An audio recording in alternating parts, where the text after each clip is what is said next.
weary travelers, and welcome to the Temple of Kung Fu. As always, I am your host, the Shaolin Kid, and tonight's tale is the 1972 classic, One-Armed Boxer.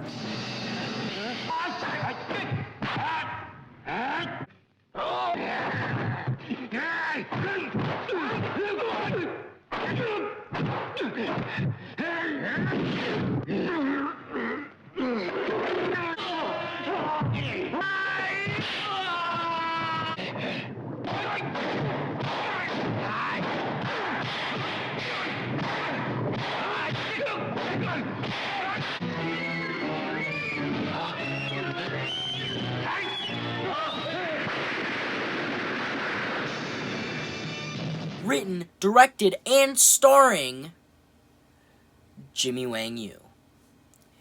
The legend Jimmy Wang Yu. And, you know, this film, I'm just gonna jump right into it. This film was great, man. I really enjoyed it. But we bought the Arrow video, release of it. And usually we buy Kung Fu movies with shitty VHS rips, but since it's Arrow Video, they actually had like a nice transfer, and it was actually really good looking.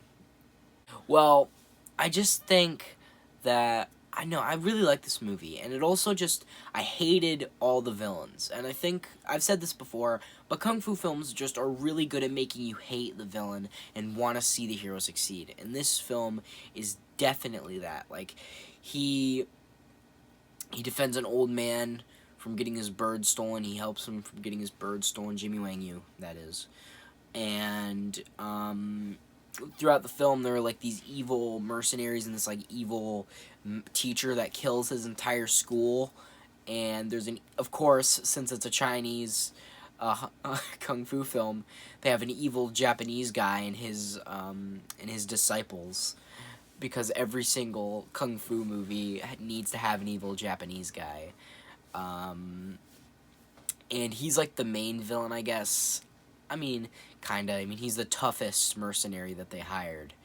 But his disciples are like baby shit, man. Like, I love how one of them he fights for a little bit, but then he just tosses him into like boiling mud, like really hot mud, and he kills him.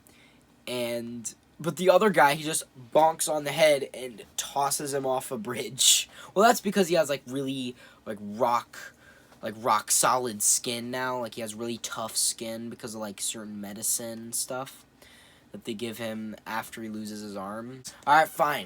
I'll do the plot synopsis. So basically, Jimmy Wang Yu, it all starts with him being at a restaurant, and this old guy is showing this other guy a bird that he has. And then this other guy who's a part of a gang walks in, and he's like, hey, I like your bird, I want your bird. And he's like, it's not for sale, yada yada. They fight. He defends the old man. He gets in like a feud with these gang guys, and then eventually a bunch of shit happens, and the gang are really embarrassed because they get their ass kicked twice by the school.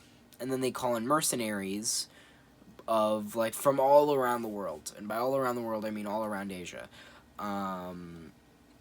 to kill the school, basically. And they kill everybody and the teacher, but they there's an evil Japanese guy with fangs, and he, like, literally chops Jimmy Wang Yu's arm. He, like, puts him in an arm lock and just goes, and then his arm just goes, like, this was the best special effect in the movie, was just his arm going, blip.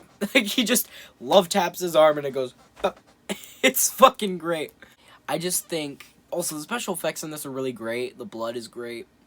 I liked all, like, you know, the reverse footage, them jumping up onto the ceiling and shit, because they always do that. Yeah, that happens. Jimmy Wang Yu gets away. These people pick him up on the street, and they nourish him back to health. And then they give him this medicine, which makes his skin, like, rock solid, right? So, like, it's really tough. So, eventually, he gets trained, they train him, and he gets better with one-armed fighting. And then he goes to the school, and they're like, who are you? And they're, like, making fun of him because he has one arm, and then he just kills half of the half of the students in the room, and he kills one of the bad guys, one of the mercenaries. Actually, before that, he killed another one of the mercenaries, who I like to call the Screaming Man, because he likes to scream a lot, and he goes ah. He likes to do that a lot. He goes ah. He likes that. I guess it's like trying to intimidate his opponent, but it just looks kind of stupid when you're not fighting it. When you're just an outside viewer, it looks kind of dumb, and it doesn't help because Jimmy Wang Yu isn't scared at all, and he just kills him. Kill him, mind you, doesn't just kill him, he punches him out the window. He literally punches him so hard he flies out the window. Like, not like forward, like he punches him like that and he falls through a window next to him, but it's still pretty good. And then he kills another one of like the evil master's lackeys. And then like a bunch of shit happens. The master is aware again of his presence because of, you know, like the whole thing about him going into the school and killing half of his students. And then he gets all the mercenaries back. Well, he's not back. He always had the mercenaries. But he gets them all together, and he, like, traps them in a mountain. He traps him in a mountain, and then he just kills all the mercenaries and the master, except for the evil Japanese guys. He kills the master, one of his lackeys, and all the mercenaries except for the Japanese guys. And then they chase him down a bridge. He kills the two disciples really easily, and then the Japanese guy actually poses a big threat. Like, he's actually the most challenging fight he'd had since he'd lost his arm. But he still wins, obviously, because that's how it usually goes. He wins by oh yeah, he gets revenge because that's a guy that chopped his arm off, so he punches off his hand, and his hand falls off, and he's like, and he's like gripping his shirt. And then I think he like punches him in the stomach, and then he walks away, and then he falls into the water and he dies. And then Jimmy Wang Yu, with one of his eyes poked out because the guy like scratched out his eye or like poked out his eye. He's just walking away like nothing happened, walking out of the mountain, like a true badass. And that's basically the movie. It's a revenge story. Like every other Kung Fu movie, it's a revenge story, but that's not a bad thing. I think Kung Fu movies following the same formula is actually a good thing. But I'm not saying they shouldn't break away from the formula. I'm saying them following the formula is good because then something's going to happen that you don't expect, right? Because usually the hero doesn't die in Kung Fu films, but sometimes they do, and then it shocks you.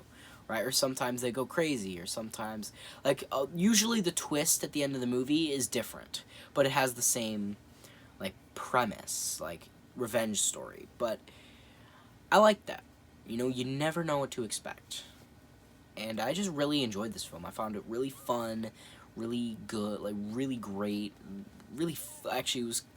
I think some of the parts were really funny. Like, sometimes when Jimmy Wang Yu would get knocked down, he would literally rise like Dracula off the ground, and it never got old. Like, he would be lying on the ground like this, and then, like, they, like, reversed footage of him falling down, and he just went, and he just went back up. It was great. You have to just you have to watch the movie to see it. Just to believe it, you have to watch the movie, but it's perfect. I think I've talked about what I need to talk about. Go see this movie, you know? Get the Arrow video, just buy a version of this movie and go see it. You know, if by some chance this gets replayed at a theater or something, go watch it if that ever happens. You know, because this movie is an absolute Kung Fu classic, and I highly recommend it. Go out and buy a version of this, doesn't matter, just watch it. Now, I'm gonna rate this movie. I think I'd rate this film... maybe like a 8 out of 10. I'd give this movie an 8 out of 10. Really enjoyable. Really liked it. So, weary travelers, I appreciate you stopping by the temple once again. You know, I've been Ronin Time HD, aka the Shaolin Kid, and I hope you like this video. Share it with your friends. Subscribe, turn those notifications on. Comment on how much you liked it. And... to be praised. Freeze frame ending! Ah!